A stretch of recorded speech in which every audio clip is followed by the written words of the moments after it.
Hello. Today I have with me Amy Suzanne. Amy is the founder and CEO of Pink Stork, a women owned and women operated company supporting women on their journey to motherhood. But more so, she is a wife and a mama to 6 kids, whose motherhood journey has been filled with obstacles from infertility, severe morning sickness, and a deathbed scare, all with military deployments complicating these challenges. The most recent part of her journey has been navigating raising her youngest, Maximilian, who has Down syndrome. Through this, she has learned that we can all make a difference in the world, and she desires to advocate for the Down syndrome community. Amy, welcome, and thank you so much for joining me. Hi, thanks so much for having me on your show. I am so excited to hear. I can't even imagine having 6 kids. 2 was hard enough for me. But I want to hear about your journeys and how that has led to how you're showing up in the world, your company, the advocacy, all of that, and how you manage to balance all of it. I have a lot of friends that are military. I have a lot of friends that have had lots of challenges through their pregnancy. Obviously, I'm a labor nurse, so I've seen all the challenges. And my goal in life is to validate everybody's birth experience and motherhood experience and try to help everybody show up for each other. So I'm really excited because you are so a part of that. Well, thank you for having me. I'm excited to share and hopefully someone can get some inspiration and learn a little bit. But yes, every story is so unique. Every body is so unique. Yeah. So tell me how it all started out. Did you have the infertility right off the bat? So, growing up, I always struggled with like irregular cycles. And my Mm, doctor had told me, like, you were going to probably not be able to have kids. And so, no one really thinks about that when you're 16 years old. You're just, mhm. go along your merry way. And I obviously got married to my husband. It was kind of like one of those conversations. I was like, I'm not really sure if I'm going to be able to have kids. I kind of come to accept that, I guess, without much questioning. And anyways, lo and behold, 2 weeks after we got married, I found out I was pregnant. My insurance company called me and said, "Oh, by the way, you're pregnant." And I was like, I was getting on military insurance. I was like, "Oh, are you sure? Because I think there must be a mix up. There's no possible way." My doctor said this wouldn't happen. Anyways, I was. And yeah, that kind of started my then journey into motherhood. I very quickly found myself in and out of the hospital. I was diagnosed with hyperemesis gravidarum, which I believe 1% of the population gets. And I just explain it as extreme morning sickness. So I wasn't able to keep anything down. I had feeding tubes. I had, medicine being pumped inside my body just to be able to stay hydrated and stay alive. And then at one point, I caught sepsis. I had my PICC line got infected with a very rare bacteria from Afghanistan. Like I said, my husband was like in and out of the military. I don't know how this stuff happens. I can't make it up either. It's crazy. God works in mysterious ways. And long story short, it was just a very challenging time mentally, physically, spiritually. I felt like I had no control over what was happening. I didn't have any control. And it was just a challenging time. I ended up delivering a healthy baby boy. He was premature, but I got through it all. And then I very quickly found out that I was pregnant again, like 10 weeks later. So at this point, I'm this big around. I have a newborn. We moved to Hawaii, which sounds great. You're getting stationed in Hawaii, you've got a newborn, you're ready to get your life on track. And then, like, wham, I get hyperemesis again. So I end up actually doing this 4 more times. We're just moving all around the country and I get pregnant 4 times. I have hyperemesis each time, but actually the fourth time is kind of when I was done. I was high risk with all my pregnancies. I was in and out of the hospital. I was relying on complete strangers just to help me with my other kids. It was just a hot mess, to say the least. And I was so angry. I didn't understand why God was doing this. Like, I didn't understand what was happening. So with my fourth pregnancy, I decided I'm going to do things really differently. And I knew what was coming. I knew I just found out I was pregnant. And I was like, I got with my team of doctors and my mom, who was a nurse, and we were like, let's try something really different. So we started looking at what I was putting in and on my body, and basically had just a completely different experience. And for anyone that's familiar with hyperemesis, each time you get pregnant, they say it gets worse. So with this being my fourth and having a 180 experience where I wasn't in the hospital, I was able to like chase my own kids around, eat my own food, just the little things in life where every day was a win. I knew God had showed me something, and I wanted to help other women that were struggling with their own bodies. I knew the pain that was. I knew what that felt like. I knew the frustrations. And so without any business experience or knowing anything, I just knew I wanted to help women that were hurting. I started Pink Stork. So we started with 9 different products, kind of just really clean, natural ingredients that were there to help support you through your pregnancy, to give you the vitamins, the nutrients, the minerals that your body would need. And so started Pink Stork.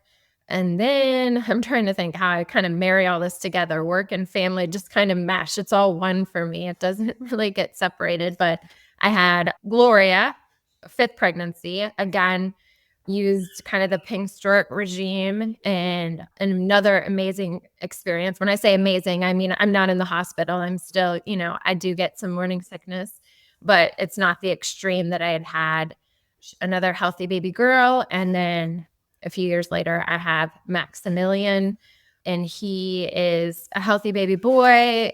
He has Down syndrome, which has been a whole new learning experience, but it's been an amazing experience, something that I'm eternally grateful for our family. He's such a blessing. But, with all that said, 6 different pregnancies, 6 totally different birth stories. Each one has their own. I've done medicated births, I've done emergency C-sections, I've done natural births at home. Like I've done it all. And I think through it all, you learn so much about your body. You learn so much about your inner strength, about yourself, about things that you thought, you know, you couldn't do, but you can do. And it's such an empowering, life-changing experience for women.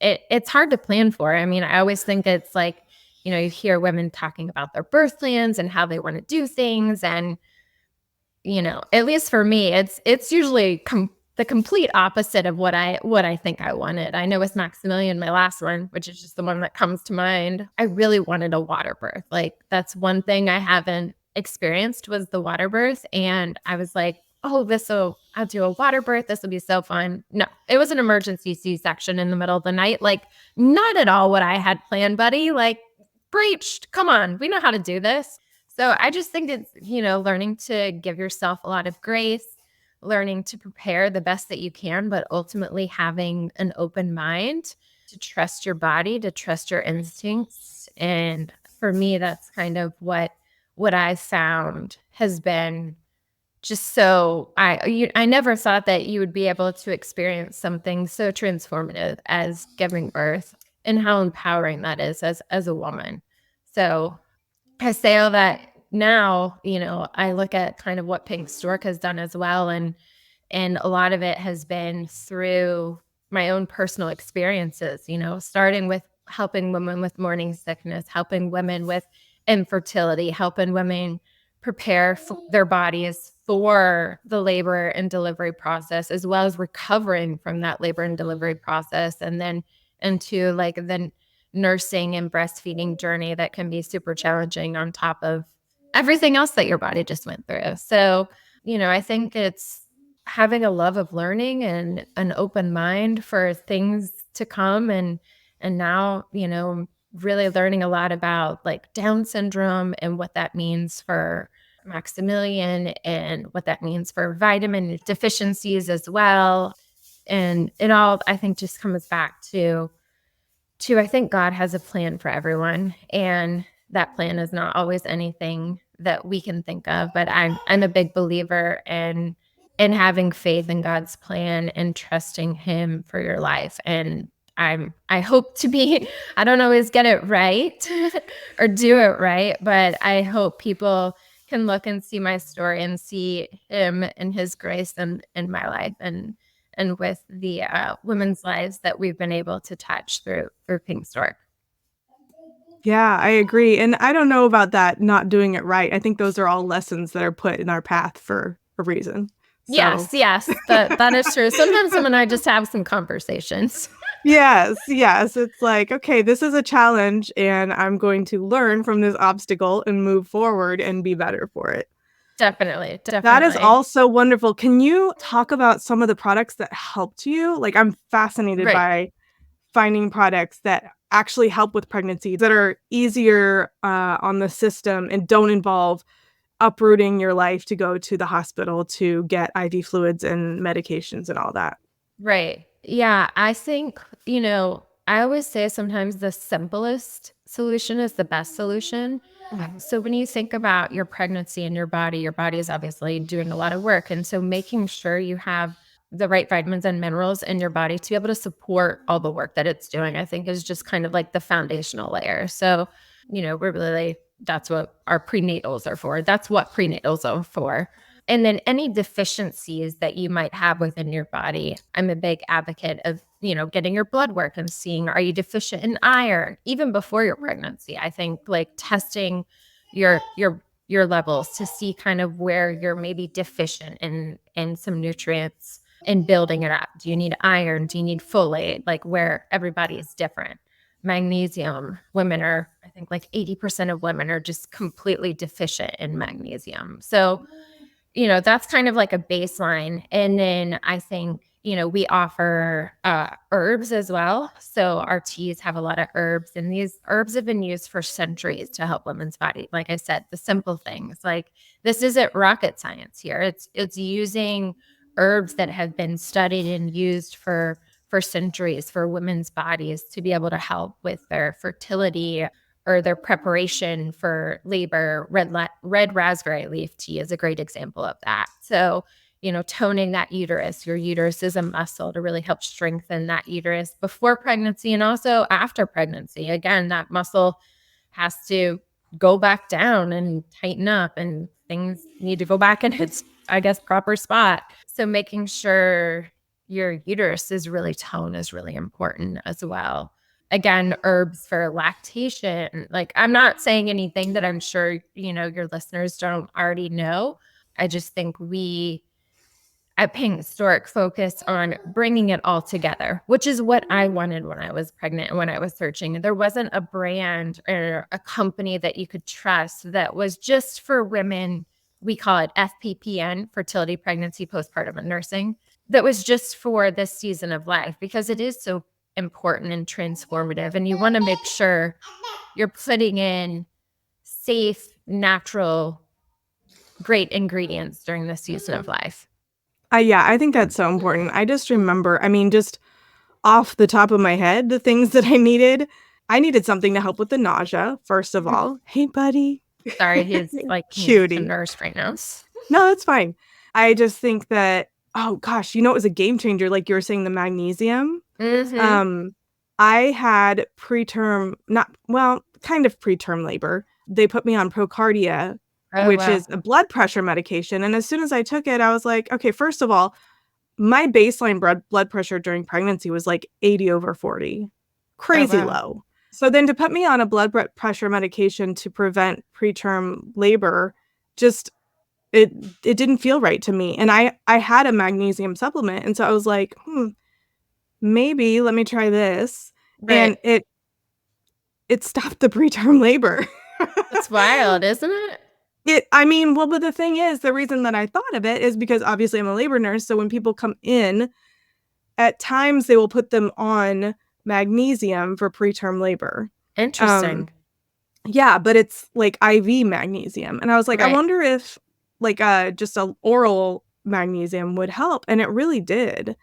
And then, obviously I drank the red raspberry leaf tea. And I wonder, maybe you can enlighten me a little bit on this, like what the balance is between the magnesium and the red raspberry leaf tea. Because if we're trying to prevent preterm labor, but also toning the uterus, like what is the disconnect there? Like, you can always have too little or too much of something. in your Right. system. And so it's always about a balance. How do you advise moms or how do you help people achieve that balance? Do you send them to go get the labs or do you have like a screening process?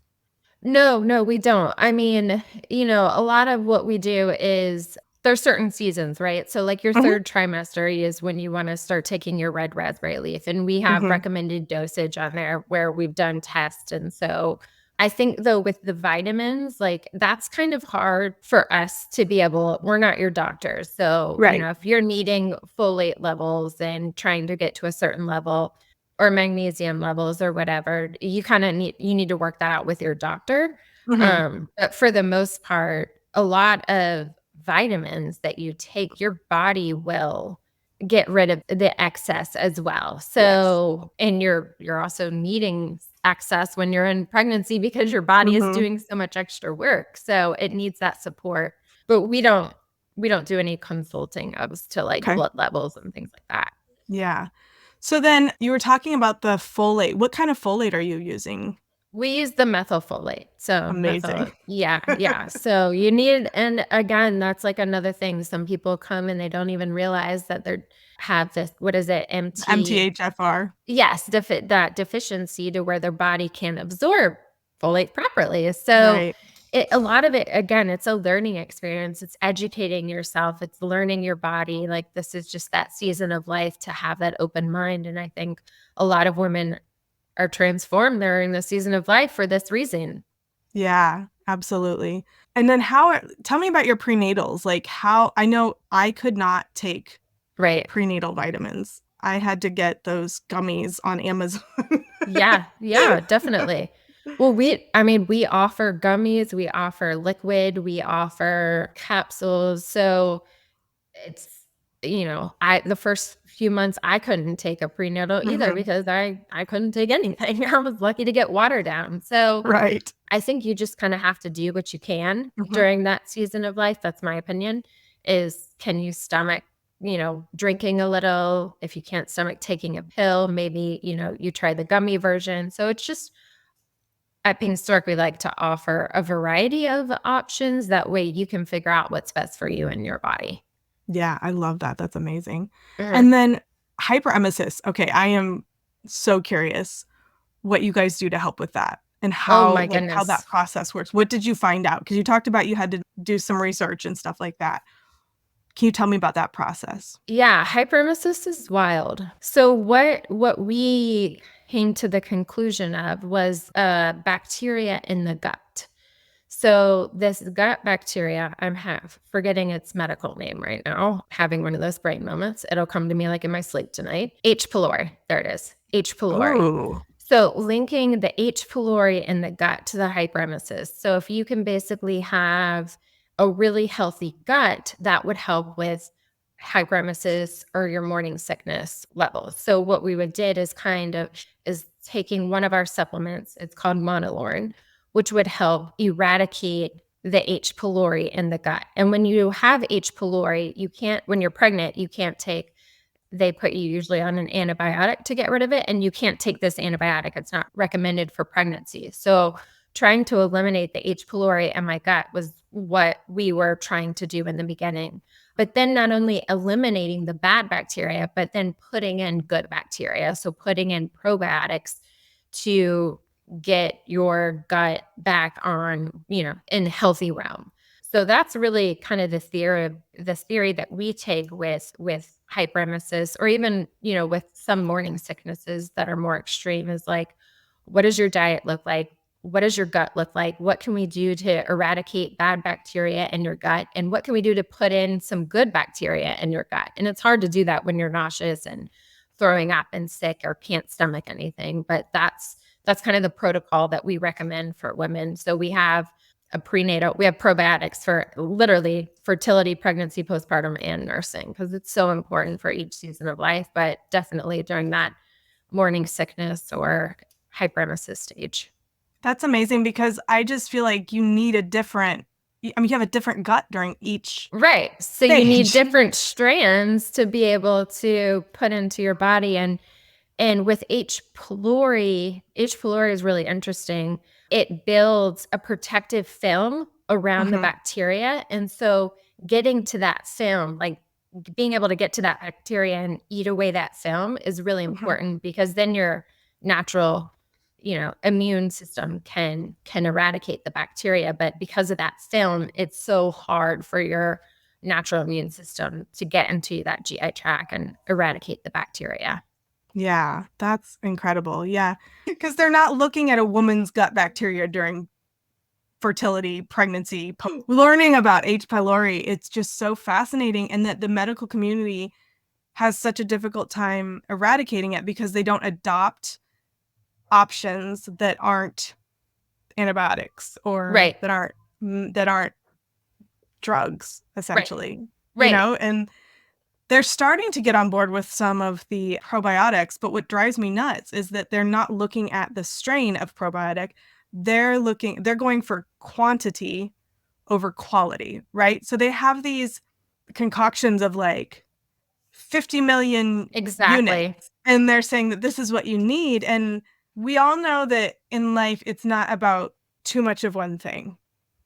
It's about balance and achieving the balance that's right for you at a period of time. And especially women's bodies, which haven't been studied yet, but they should, right? I mean, my gosh. And I just love that you took the time to do that, to come up with, I mean, I know that there's evidence out there. It's not necessarily randomized controlled trials like you would find in the medical community. We have a lot of centuries of anecdotal evidence that shows, that women kind of midwives before we had OBs and all that Right. were figuring it out. We kind of figured it out, but then if you know the history of obstetrics, we had this shift where medicine decided to take over and everything we knew from before was shut down. And so this reemergence of the ancestral knowledge that we have from before medicine is what I am so excited to see come back, so that at some point we can